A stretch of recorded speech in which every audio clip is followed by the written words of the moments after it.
중국 진나라에 일이라는 법관이 있었습니다. 어느 날 일이는 예전 판결 기록을 살펴보다가 자신이 누군가의 거짓말을 듣고 무고한 사람에게 사형을 판결하여 그 사람을 죽게 한 것을 알게 됐습니다.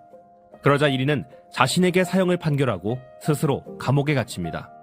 이 소식을 당시 진나라를 다스리던 문공이 듣고 감옥으로 일이를 찾아갑니다.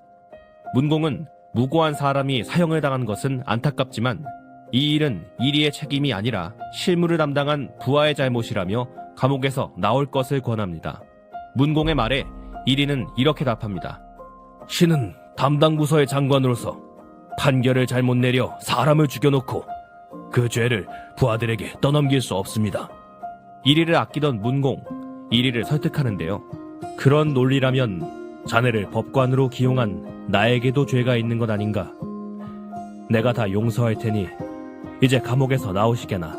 그러자 일이는 전하, 법관에게는 법도가 있습니다.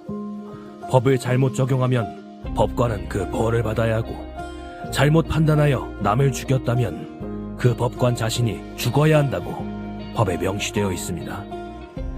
임금께서는 신이 이러한 법을 공정하게 집행할 것으로 믿고 저를 법관으로 삼으신 것 아닙니까?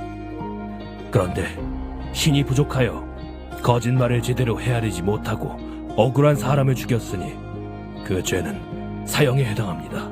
라고 말하고 호위병에 칼을 뽑아 자결했습니다.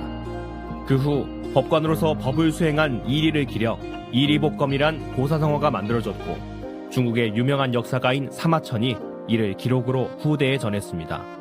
이리가 지금 문재인 정권의 법치주의 붕괴를 본다면 한숨만 쉴 것 같습니다. 김경수 경남지사의 1억 건에 달하는 댓글 조작과 여론 호도 사태에 대해 1심 판결을 맡은 성창호 판사가 징역 2년의 유죄 판결을 내리자 문재인 정권은 성창호 판사를 사법행정권 남용 연루 혐의로 올감했고 대법원은 성 판사를 재판 업무에서 배제하며 징계를 거론하고 있습니다. 김경수 경남지사의 2심을 맡은 차문호 판사는 이런 상황이 두려운 것인지 김 지사에 대해 사실상의 석방과 다름없는 특혜성 보석을 결정했고요. 그것도 모자라 문재인 정권은 헌정사상 유례없는 고위공직자 범죄수사처, 즉 공수처를 만들기 위해 모든 수단을 동원하고 있습니다. 우리나라의 수사기관은 검찰과 경찰이 서로 균형과 견제를 이루고 있고 정치적 압력을 최소화할 수 있는 독립적 기구의 성격을 가지고 있지만 공수처는 대통령 직속 기구로 정치적 압력으로부터 절대 자유로울 수 없습니다. 심지어 고위공직자의 비위를 수사한다면서 그 대상에 대통령의 가족과 국회의원은 포함시키지 않고 있는데요. 대통령의 명령을 따르지 않는 고위공직자에 대한 압박의 수단으로 선거에서 반대편 유력 후보를 옥죄기 위한 수단으로 전락할 가능성이 높습니다. 급기야 문무일 검찰총장마저 공수처의 위험성에 대해 자리를 걸고 항명하는 일이 벌어지고 있습니다.